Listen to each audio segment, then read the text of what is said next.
Çağalar üçün gepleşigimi de başlaýardy. Häzir Azerbaýjan ýazyjy Ali Samedowyň erteki powestdehatyny inscenierlenen Sary Bilbil adly radio oýun neşdirýär. Radio oýunyň awtory Nadar Aýnazar.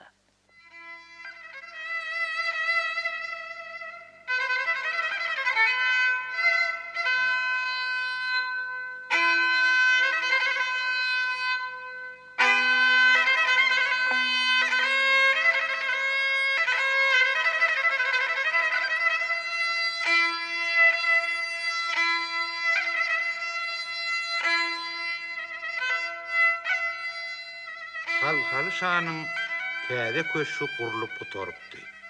Onuň belent minaralary alyslardan selenläp görnýärdi. Nökörler, benni gullar käde köşüň otoglaryna haly düşäp, gül bilen berýärdiler. Şo barmanyda deprekler kakylyp, daş töwerekde dabaraly ses ýanglandy. Bu ýagdaý bütün jemaat gulagyny gabartdy. Jarçylaryň sesi sehel salymda bütün şäheri gaplap aldy. Täze habar var, täze habar var. Dünden hem de habardar olun. Beyik mertebeli paşamı bu elekki taparına gelender, kaydıp durla. Eşitmedim diyememle. Täze habar var, täze habar var. Dünden hem de habardar olun. Beyik mertebeli paşamız bu elekki taparına gelender, kaydıp durla.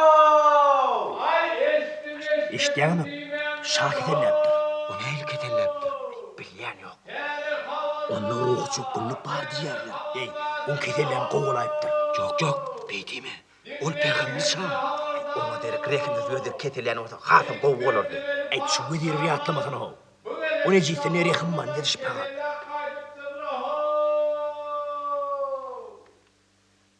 Bu gurrunlardan soň bendi gullaryň hem eli işten zowady. Olar sowal barny ýagdyrdylar. Sowallarynyň jogabyny bolsa biri-biriniň gulagyna pışyrdaşyp aýdýardylar. Sebäbi olar köşkde ýaşaýan Jadygoý kempirden hemem köşküň baş emellarynyň çekinýärdiler. Ey, hani kızsanın. Bolun hok çaltırak bolun, men sana diyen. Häzir bärik şa gelýär. Şaň tatyny o ýerde goýun. Ine şu ýerde. Hay Berkel ýene mi sana? Ine bu gülleri bolsa penjireň tekjesine goý. Ter gülleri görse şamyzyň ruhu ötürler. Hyzmatkerler ýaňa açylan tergülleri taktyň ýanyna aýryp, penjiräniň tekjesine goýdular. Şo pursatda da jaýda köşküň baş Jadygoý kempir peýda boldy. Kempir baş emellaryň ýanyna baryp, onuň kulagyny çaýuş çakdy. Gülleri yok edin. Gül bilen acayip saz men jadymyň ganyym düşmany ahire. Uy, onu penjiräniň öňüne güllere derek näme goýsak kak? Adam kellelerini düşündüňmi? Ho, düşdüm. Hey, Berkel. Penjiräniň öňünden güller ýok et. Eşdeň sana diýen. Oň ýerine adam kellelerini dökün. Baş emellar hyzmatkerleriniň birini ýanyna çagyryp, onu kıra çekýär. Sen ağır ketellen molla häziriň özüni tebip başynyň ýaryna ugra. Derdiň depeder ýal oňa ýalbar ýakaret. Bir pursat tapypam. Oň şa üçin taýýarlan ähli dermanlaryny garym atym et. Eşitdiňmi? Howa eşitdim. Onhum. Bu soru bir adama aýda aýtam. Kelläň alyny hata edäý. Düşdüňmi? Düşdüm, howa düşdüm. Bu da sen peşkeşiň. Emellar otogdan çykyp giden madyna hyzmatkerler saray münetjiminiň ýyldyzlary öwrenýän guralaryny getirdiler. Şa işi çatak bolanyny münetjiminiň ýanyna çagyrardy. Oňa matlagat salardy. Otoga münetjim girýär. Ine, şu ýerde goýun, şu ýerde. Bu ýerde asman gaty aýdym görünür. Otogyň aşağı eteginäki ýokarlyny deşik asypdyrlar. Muna asmany gowy görünür ýaly şanyň radylygy bilen asypdyrlar. Köp sağ olun. Sizin eliniz gözünüz dert görmesin. Müneccim Kural'ın aňyrtyna geçip onu asmana urup durýar. Şo wagdem köşüň baş bagwany gorka-gorka oň ýanyna gelýär. Ol telim aýyň dowamyny küýdejiklerini ýetişdiren owadan hem ýetli güllerini göz düşmän soň hyzmatkarlaryň birine ýüzlenýär. Men gülleme näme boldy? Daşaryklandyk. O näme üçin? Başemenler emir etdi. Bizem dyndyk. Yer oğulun yerine näme goýduňyz? Kelle. Kelle? Hawa kelle. Men kellem, sen kellen, on kellesi. Bagwan sesini çıkarmanyny urdy. Lapy kes bolup gitjek bolup durkada gözü Müneccime düşýär. Salamu aleykum. Wa aleykumesselam. Täze habar eşitdiňmi? O ne habar? Paşamyz näme hoşlap, sapardan ýyzyny dolanypdyr. Paşamyz ne hoşlamandyr? Onu ne hoşladypdyrlar? Bak, onu aňyan. Ýöne kimin işi? Wezirden başga kimin işi bolsun? Dogry aýdýaň. Bütün soň edäjek işi. Wezir köp wagtyny ber täze tagdy göz dikip ber. Paşamyz awrdan gaçyran şo bolmaly. Tez tağıt weziriň eline geçdi. Zulüm sütem arşa çykar. Suw ýerine kan akar. Paşamyza näle dert ýolukdyk ha, he? Ruh hastalyk diýerler.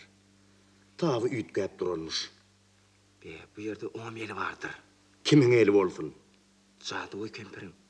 Men güllemi daşyrykdyňyp, ýene ansan kelesini goýduranlyklaryň sebäbini diňe enni düşündim. O näme gerek boldy? Ozalyň nägen däp bar. Ruhu hastalary şirin saat hemde oğudan gül bilen bejerýärler. Bagwan halyňy beýle zatlar nerden bilip ýördiňiz? Hayran galaymaly. Menne Ibn Qaznevi Talagutullahi Salim'in Peygamber'e bir kitap bar.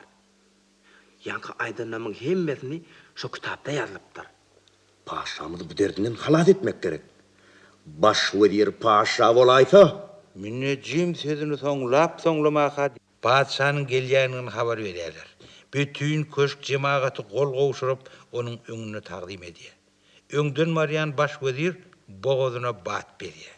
Deprektir allıgına gündürdesin. Surnaydar batlı yanladısın. Şadarın şadı kalkalı, täze köşküne ilkinci gedek kadammas ya.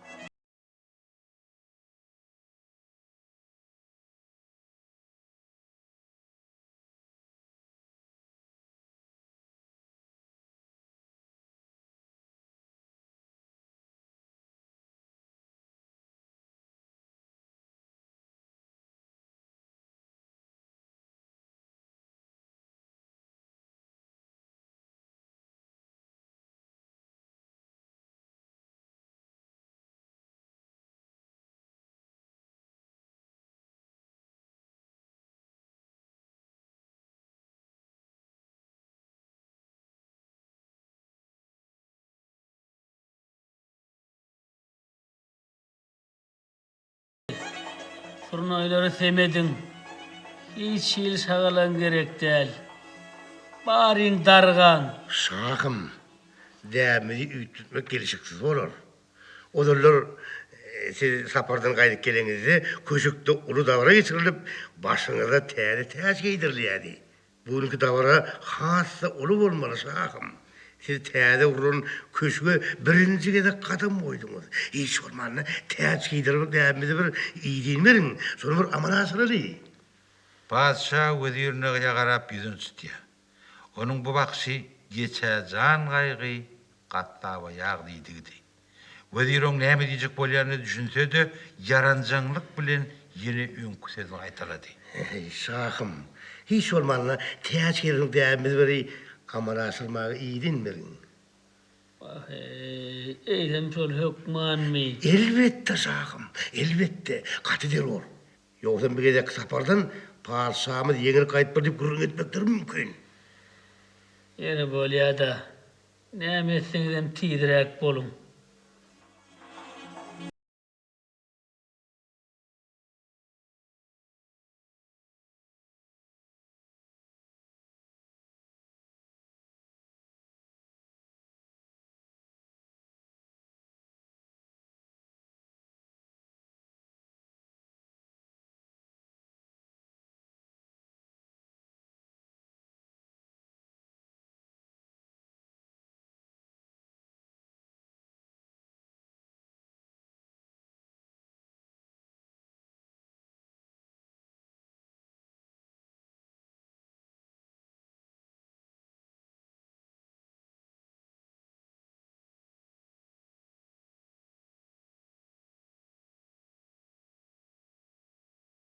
Millarları padişahın kımmat bahalı daşları bilen bedelen tiyacını alıp gelýärler. Vezir ardıncırap sesine nazım berýär. Adamlar, bugün padişahı öz täze köşkünne başına täze täç geyýär. Hemmeler padişahın padişahına alkış etsin. Padişahların padişahına şöhratlar olsun. Padişahlar padişahına şöhret bolsun. Ay tuvaleme.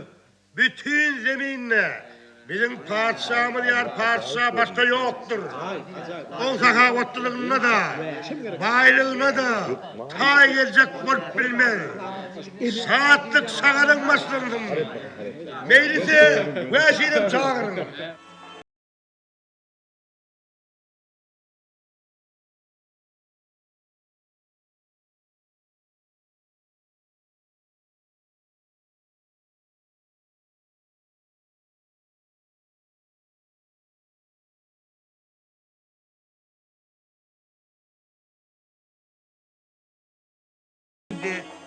Gep rektor surnayın tezi köşü qaplavalli. Eddil şopur sotladı, väşi meýilde geldi. Ol her hili oyun edip, aydyp başladı.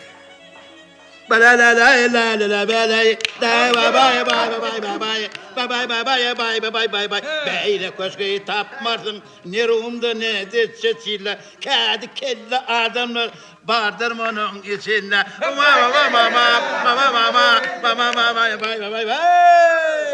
Altın değerleri doğurda, adadı mis damarıdır. Şahın her akmak sözü, bir de göçün emridir.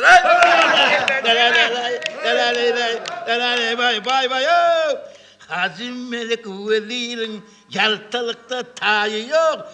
Şahım onun mu? Onun ıktıvarı yok.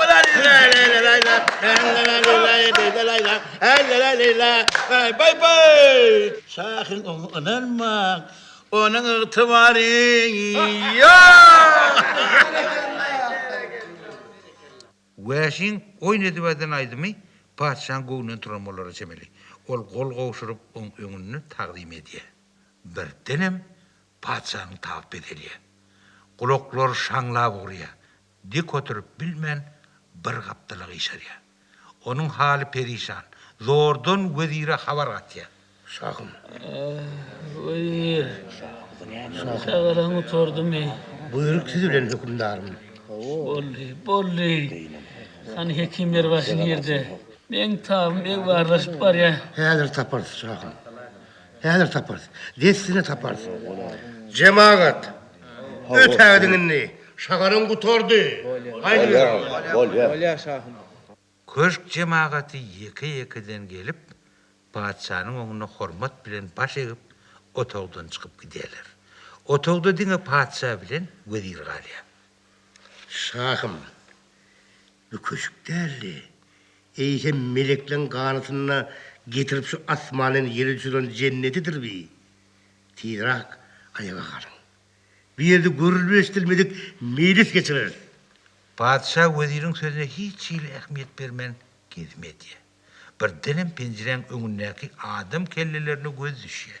Onun kalbini korku kaplavar. Ha, şahım. Bu kellelerin hemen alameti. Şahım. Bunlar senin düşmanlarınızın hemen karabınıza duçarların benliyle kelleleri. Yeri bunlar ne için pencere düzdünüz? Şoları görüp bu yüzden olursunuz deyip fikir ettik şahım. Yok edin oları, yok edin ben onlardan korkuyan. Häzir'in özüne. Häzir'in özü ayar şahım. Häzir. Ey! Häzir'in özüne bu kelleleri pencerenin önünden yok edin. Hizmetkarlar kelleler ayrıyalar. Padişah korku pencereye yakınlaşıyor. Taşarikleri diye. Gözüne köyüne haraba dönen kulbeler görünüyor. Ey aman, bu ne hili görünüş. Men penceremin önünde görnemeler görünüyor. Ağaç yalanaçların haraba dönen kulbeleri. Şahım, siz hiç daha kayık etmeyin. Häzir'in özüne bu kulbeleri otlap, kulunu soğurmaklarını emrederin. Yerine bolsa şahım, gül ekerler, gül. Yeri o yerde yaşayan ilat ne emetcek? Şahım, siz onun aradasını etmeyin. Olar niye de oralarını da semölük edinip bilecekler ha o mahluklar. Olurum insan ahiri. Elbette. Elbette insanlıklarını doğru, insan olur. Yani sizin gönlünüz şart bolsa, kalanının bir alası olur. Yeri bu hekimler baş nira yitirim boldy. Hällen bäri tutuynyň aňyrtyny emre garaşyp duran hekimler başy öňe çykyp padşa başyga. Hekimler başı emrine de tayyar şahım. Meni bu beladan tutar. Sagalt meni. Öz ağrımga den gyzyl bereyin. Gyzyl bereyin men sana. Hekimler başy padşanyň ýüreginiň urşuny barlady. Şo pursat köşüň baş emellary daraklygyna basyp gelýärdi. Weziriň kulagyna bir zatlar pişirdi. Vezirim. O diyenimiz niyetimiz paşmadı. Bağman bari işi bulaştırdı. Hey bir hep bilir. Şahım, sizin keteliniz beýle bir korkul değil. Siz köp aladı diýäsiňiz. Size bir neme dynçlyk gerek, ahlydyk gerek. Men size bir derman bereyim göli, rahat uykuňlar arsyňyz. Ey vezir, Leppey.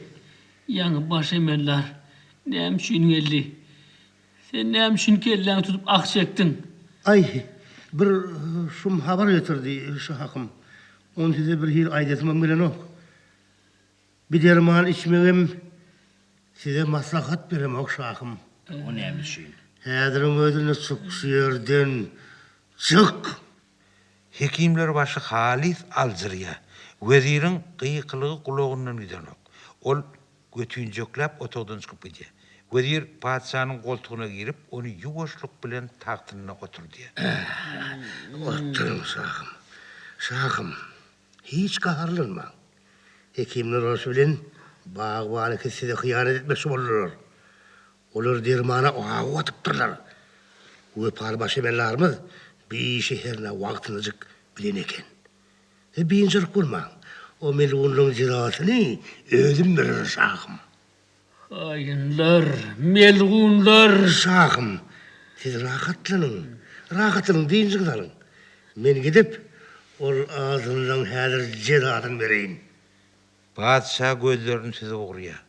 Wezir bolsa haydan hay otogdan çykýar. Sehel salymdan padşa uqa gidýär.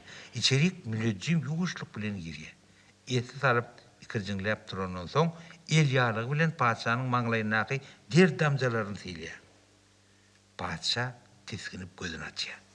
Beyinçalik bolmaň şahım. Bu sizin sadyk kuluňuzdur. Müneccim, sen merde näme işleýän? Şahım, iyi dinmerin. Size bir aýtmaly sözüm var. Anaydın. Şahım, sizin näme hoşluğuňyzy eşdimdi. Men gözüm ýyllyklaryň hereketine boldy. Sizin ýyllygyňyň daşynda bir topar kara bulut bar. Kara bulut? Hawa şahım, kara bulut. Kow o kara bulutları kow. Şahım, ol kara buluty kowmak üçin ilki sizi sagaltmaly bar. Meni sagaltmalymy? Hawa. Siz sagalanmadyňyzda ol kara buluty gözüňiz bilen görüp özüňiz kowmaly. Meni sagaldyň meni. Men derdimiň dermany näme bolmaly? Şahım, sizin derdiňiziň dermany İbn Gazvini Salavatallahi Salim'in Pehimlerin Pehimi diyen kitabını aydın yazılıptır. Han ol kitap hani? Şahım, ol kitap sizin köşk bağvanınızı olmalı. Bağvanın adını tutma. Ol hain eken. Hekimler başı kellesini çapılar. Şahım, bağvanın hiç gülgünesi. Sen o kitabı okap görüp müdün? Okaptım. Şahım okaptım. Onu köp zat barada gurrun edilýär. Men derdime daxily näme yazılıptır? Onna saz, mukam, insan kalbini ervet pıgıllardan, eymins ruhu hastalıktan temizleyer deyip yazılıptır. Mağruk bilen maşrığın aralygyny, dağların içinde bir ülke var. O ülkenin kocatom, juwanam, oğlun şoğum şirin lavızda aydım aýdýarmyş. Halal dehmedi bilen güzeran görýän meşhur, bağıştyna bolsa, Sarı bilbil diýermişler. Sarı bilbilin lavdy şeýle bir süýjimiş welin, onu eşden ruhu hastalar gutulup gidiberýärmiş. Münneciğimin gurrunu dinlep oturan padişanın gözü gen almaklıktan yana uçkun oklaptır. Vezirem onun gurrunu dinlep duran eken. Yönü onun arkasında sesini çıkarman duran son vezir Bahadır'a öğütmendirler. Münneciğim gurrunu sonlamaka vezir geliyor. Vay gülkün üstüni. Böyle bidirek gurrunu men hiç mahal eşitmendim. Belki şol sağır bülbülün aydımını dirman edip içmem bolýanlar ha? Hormatly vezir, dogry aýtdy. Sadam etmeli, aydymam iýmitdir. Ol ruhy iýmit bolmaly. Howa, ansan ruhy bilen iýmitlenýändir. Ulak salın. O sarı bilbilini edip tapıp bolur. Hani emellalar berik çağırın. Emellalar gelsinler. Sehel wagtyň içinde köşk emellarlarynyň ählisi jem boldy. Olar ýeke-ýekeden padişanyň huzuryna baryp baş egip taýýar bolup durdular. Sarı bilbili tanıyanınız var mı? Münneciğim padişadan idin alıp düşünürýär. Sarı bilbil hoş awaz bilen saýraýan kiçik kuş bolmaly. Ady dillerde destan bolan bir wagşynyň sesi juda lawazly bolan soň oňa sarı bilbil lakamyny nakypdyrlar. Sarı bilbili lakamlı şol bağışını tapıp köşküge getirmeli. Onu kim getirip biler? Size diýen, kim ol sarı bilbili lakamlı bağışını köşküge getirip biljek? Hiç kimden ses çıkmadı. Padişanyň serkerdesi yüreğine daş bağlap öňe çykdy. Şahım, ruhsat berin. Men uğruna çıkayın. Berekella men göpal serkerdem. Ey Hadinaçy, Leppey. serkerde näçe diýse gyzyl ber. Ýani hem özi ýaly ýigitler goşun. Goý ulamalar oňa ak pata berdiler. Serkerde padişanyň huzuruna ýene bir gezek baş egip ýola düşýär. Olar 7 gije unu izlep atlaryny ýüzüň salýarlar. Ahyrına kocaman dağlaryň arasyndaky aýdymçylar, şirin owazlylar ülkesine ýetýärler. Olar 3 gije unu izlep Sarı bilbilin soragyny bolýarlar. Emma onun habar hatir bilip bilmeýärler. Esli wagt togoýda din salýarlar. Şo wagt hem serkerden kulagyny hümmürdeşdi. Ol ses gelýän ýere ýakynmady. Görse çeşmenin başynda 3-4 sanyk oglan otýar. Olar 3 oglan bilen bir gyýdy eken. Olun toyda sen arman bolmadın. Halipamız Sarı bilbil, şeýle bir joşdy. Oň saýrak şirin owazyny uçup barýan turnalar mı? Oglanlar halipalarynyň öwgülerini ýetirýärdiler. Hemem oňa öýkünüp aýdymaýdylar.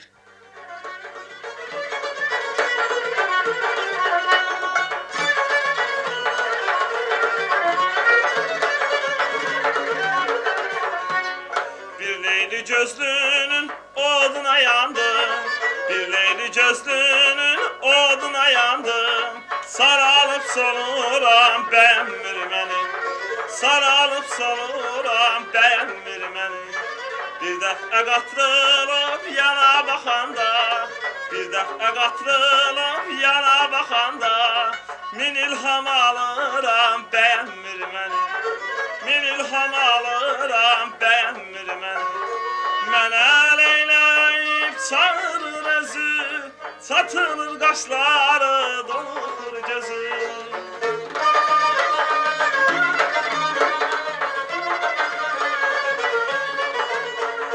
Mənə leyləyib çağırır özü. Satılır qaşları, dolur gözü. Bildiğin vədəni, dediğin sözü. Yadına salıram beğenmirməni. Verdiğin vədəni, dediğin sözü. Yadına salıram beğenmirməni.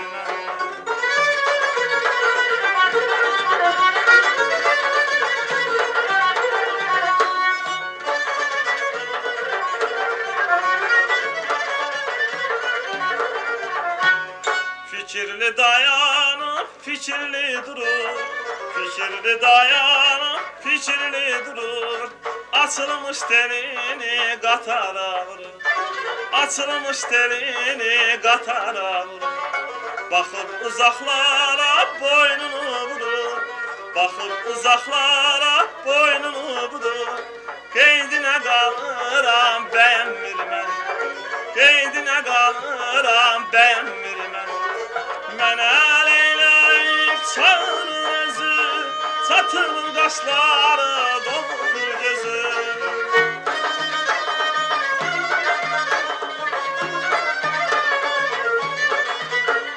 Mənə leyləyib çağırır özü, çatılır qaşları, dolur gözü. Verdin vədəni, dedin sözü, yadına salıram bəyənmir mən. Verdin vədəni, dedin sözü, yadına salıram bəyənmir mən.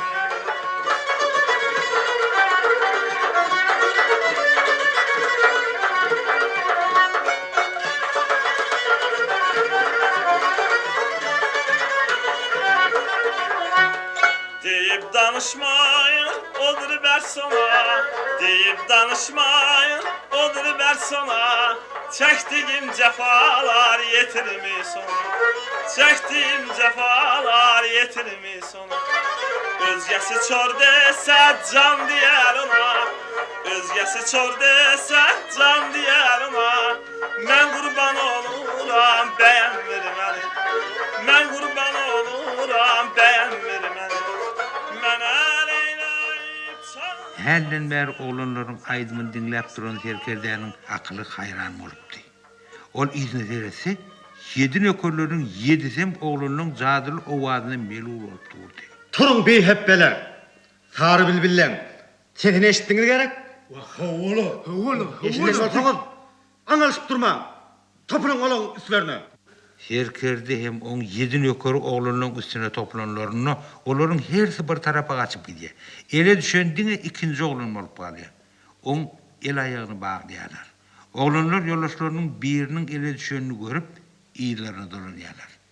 Oy, neyim için iyiliğinize dolandınız? Biz dostunu taşlap kaçanırdan değil. İsteyeniz mi? Olur kaçan oklar. Tiz olun da tutun oları. Sizin bizden isleyen zatınız näme? Çözüm yollaşlamızın elini. Eğitim, siz bizden korkondok mu? Oy biz neyimden korkmalı? Siz bilen bizim hiç işimiz yok. Anha bizim olun. Siz bilen işimiz var. Sizin bizlik näme işiniz var? Hani, yan kaydımaydan siz gerek? Elbette biz. Öğrenonut, sizin aydımınız bizi anketti. Yine de aydımaydın. Bilem dinleyeli. Yollaşmızın elini çözün, şondan soň aydım aydar. Her gün oğlunun elini çözün. Nökörler oğlanın elini derrew çözýärler. İn onut aydiyanınız, haytıyınız. Hayti biriniz sarı bilbil. Hiç verimiz. Bizim hiç yerimizden sağır bilmeyen bulan olmaz. O bizim halifamız olmalı. Onu gözlep görünmede 3 gün mollu. Hiç gördüm diyene kavat gelemdi o. Onu tapmarsınız. Adamlar öleceğini biltelerem, onu nire dediğini aytmazlar. Bizim onu padişahın köşküne gidecek bolyanımızı eşitse, öz ayağı bilen yanımıza gelir. Onu yiğrenliği köşk. O erkanı yaşamak şalık sayar. Biz onu ağramına baravar kızıl veririz. O kızılı baylığı itten veter yiğreniye. Oğlanlar, yine de yankınız yali. Aydım aydıp verir misiniz? Oğlanların üçüsüm yok diyen manida başlayakyarlar. Häzirin özünde. Ählisinin el ayağını bağlan. Nökörler onların derrew el ayaklarını bağlayalar. Soňum olary atlarının öňüne basyp, padişanyň köşküne tarap uğrallar gidiberýärler.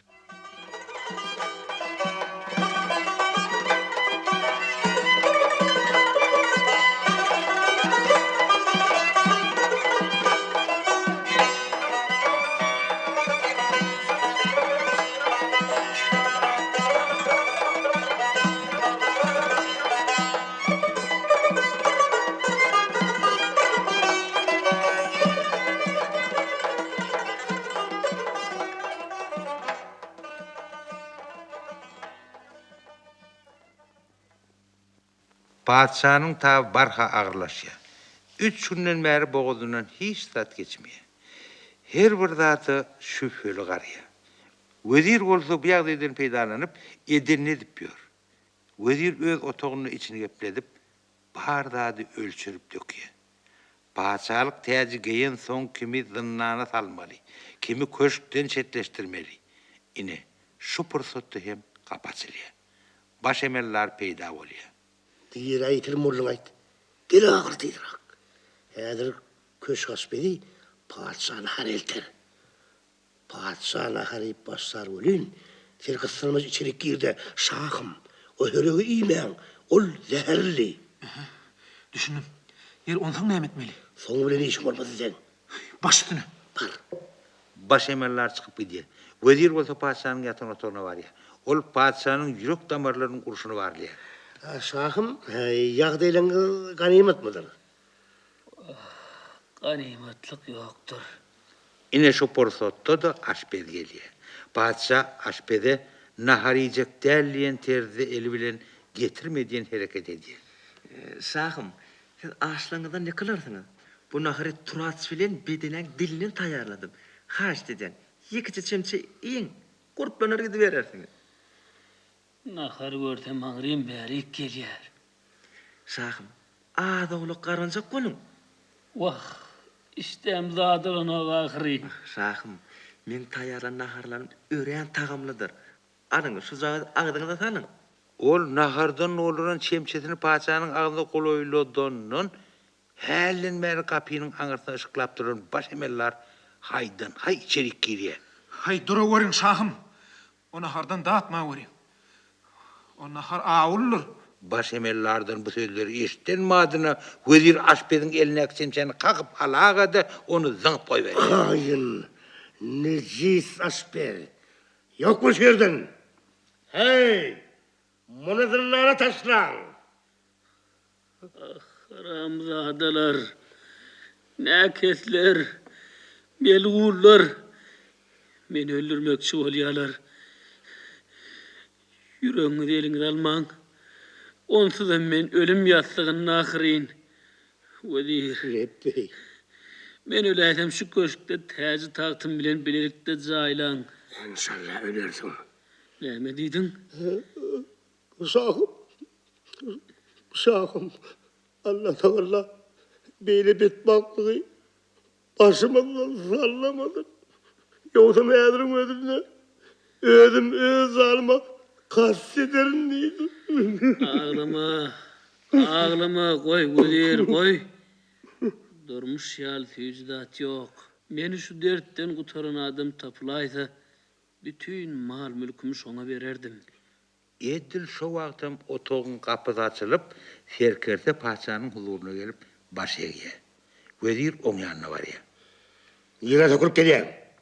Paçan tabının pesliğini görün ok mu näme? Hani, kayıt. Men padşamızın emrini yerine getirdim. Bir bilbil ederek dördüsünü alıp geldim. Olary tizden tiz bäri getirin. Hizmetkarlar üç oğlan bilen bir gyzy paçanın huzuruna getirýärler.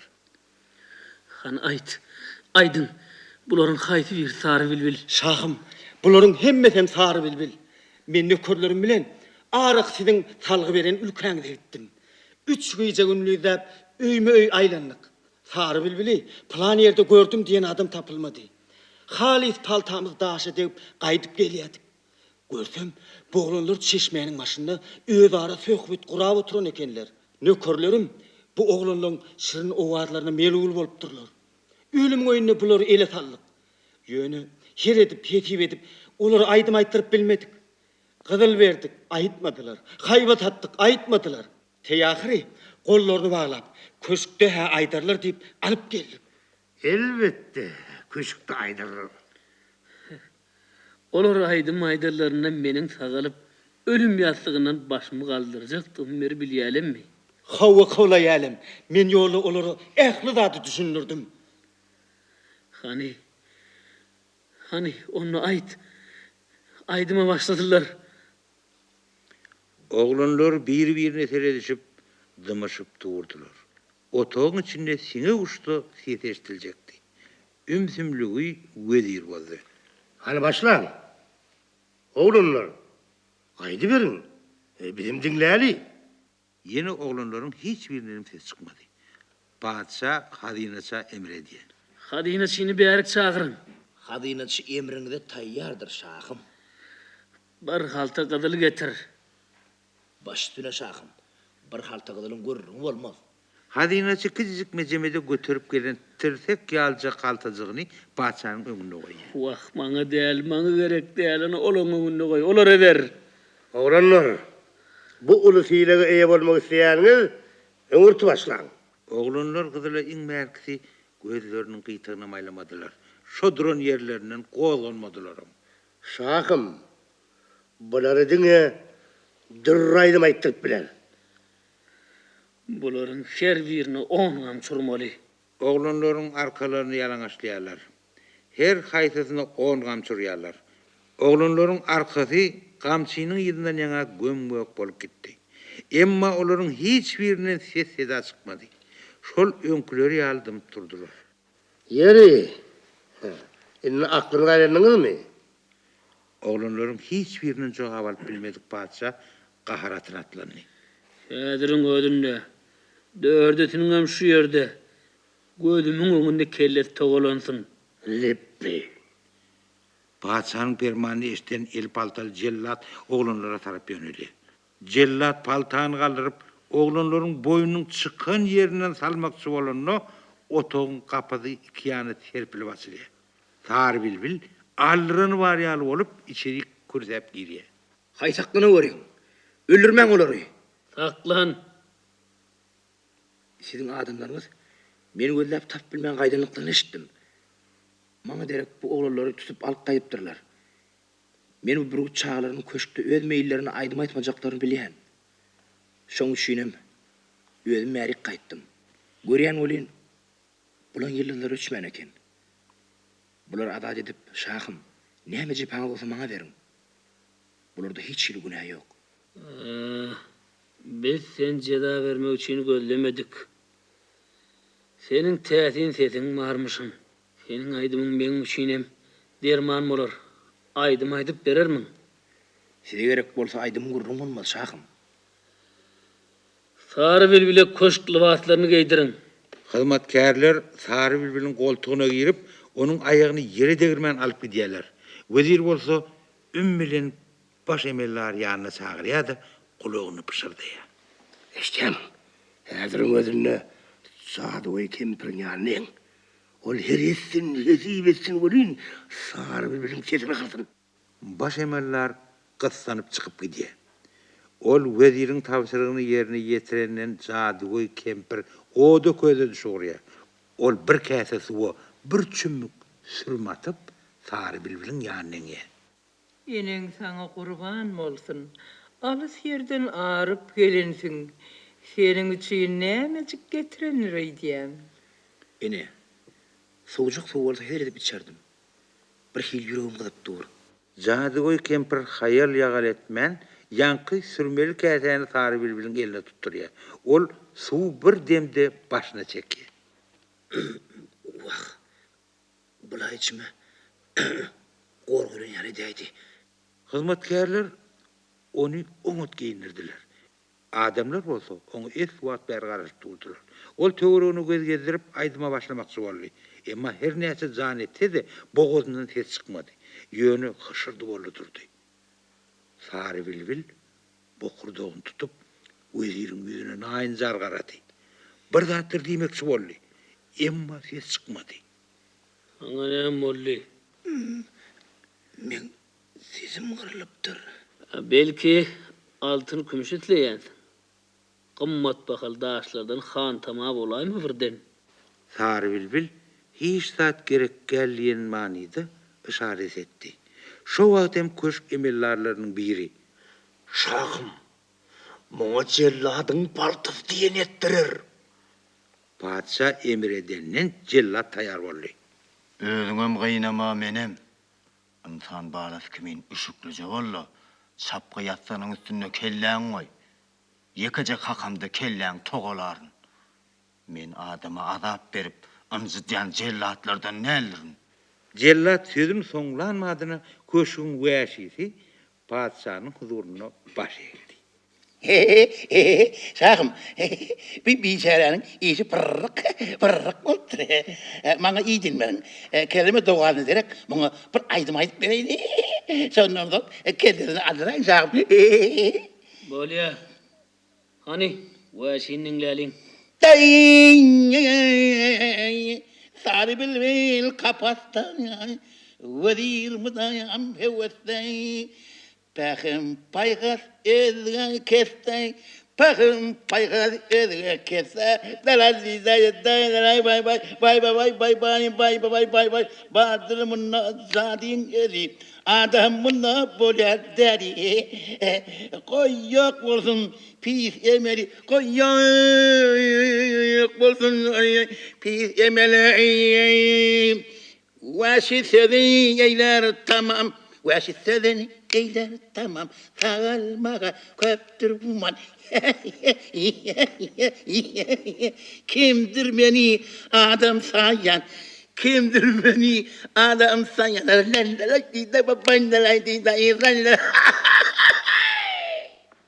Vezir saklanıp bilmeyen Väşinin kulağını toğlap tuttu da kapının ağzına idirdetip koyverdi.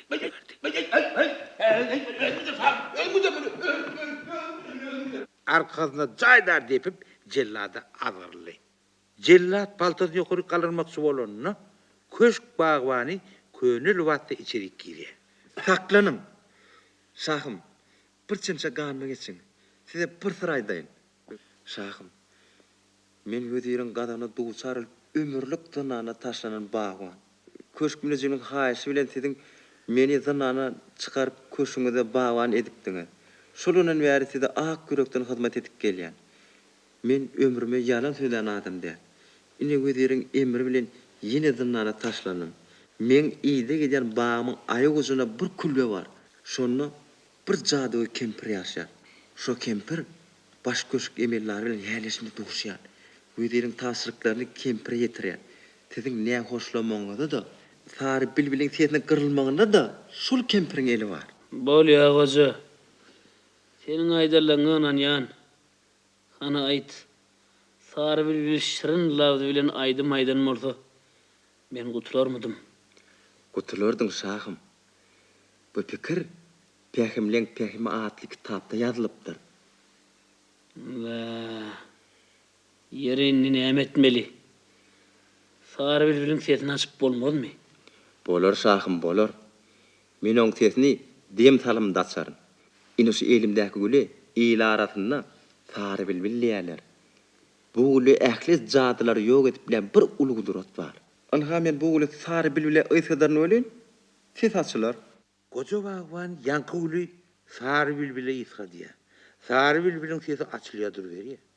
Ol şirin lawzy bilen aýdym aýdyp başlar.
Bizim soňlanan madime alkışlar ýap başlaýar.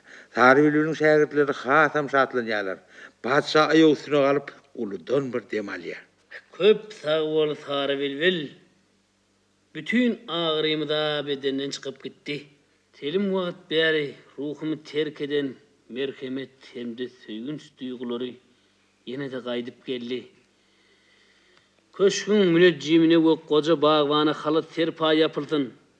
Zınnanna yatan büyügüne baş şekim bilen aşpet azad edilsin. Ol ikisine derek bu melgunlar, wedir bilen baş emellar zınnana taşlansın. Köşkde şu wagtda şenli görülüp eşdilmedik şahatlyk şagalan başlansın.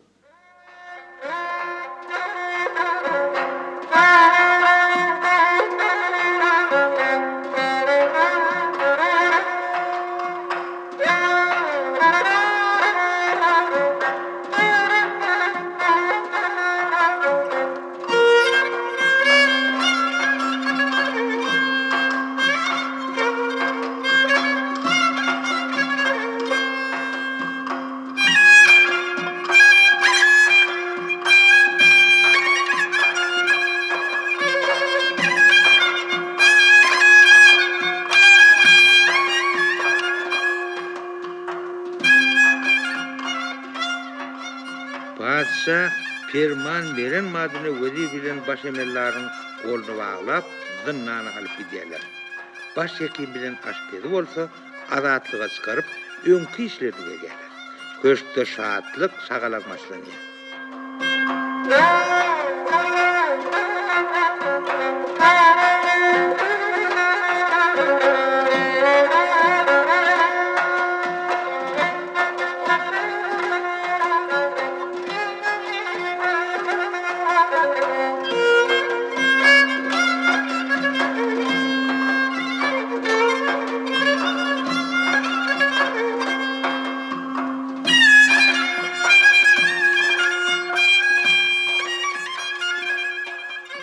Münejjim bilen goja bagwany mejlisin törüne oturýarlar. Sary Bülbülüň teklibi bilen aýdymçy oglanlara gerek berýärler. Olar ilkinji gede halifalarynyň pata bermegi bilen uny mejlisse aýdym aýdýarlar. Bu köşk heride çenli, şeýle şirin lawly aýdymçylary görmänli. Mejlis tamamlanýar. Adamlar, şu günden başlap köşkde aýdym sadyň tezik edilmesin. Halky kömek edilsin. Salgytlar azalsın, sebäpsiz uruşlaryň soňuna çykylsyn. Köşküň baş gözýerligi Sary Bülbüle tapşyrylsyn. Şahym, anamyň üçin köp sag bolun. Men bir erkany taýrap beren goşdurym. Siziň köşküňiz her näçe dabaraly, beremen bolsa-da, bu yer men üçin kapas bolar. Köşküňizde pekin paýgasy adamlar köp. Ana münejjim bilen goja bagwan size ýakyn maslahatçy bolmagy münasip adamlar. Bularyň kadryny bilin. Meni hemde meniň juwan bilbilem bolsa ýola salyň. Padşa münejjimi hemde goja bagwana maslahat salýar. Siz nähili maslahat berýäňiz? Şahym, Sary Bülbüli hormat bilen ýola salyň. Ýoluň ak bolsun, Sary Bülbül.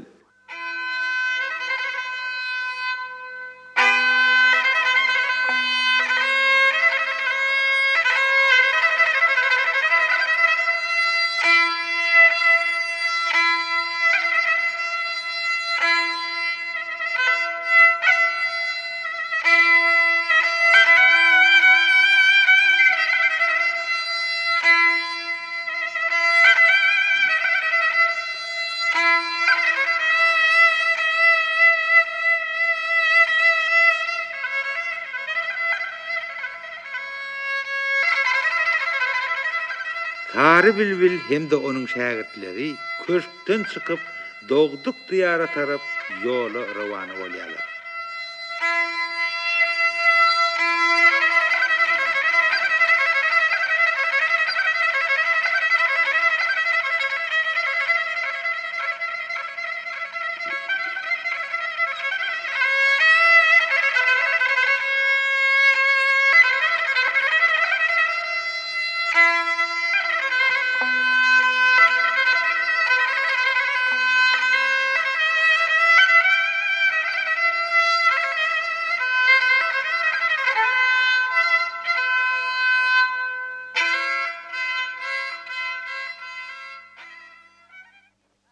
Sed Azerbaycan ýazyjysy Ali Samedowyň erteki powestetatyny inscenierlenen Sary Bilbil adly radio oýuny dinlediňiz.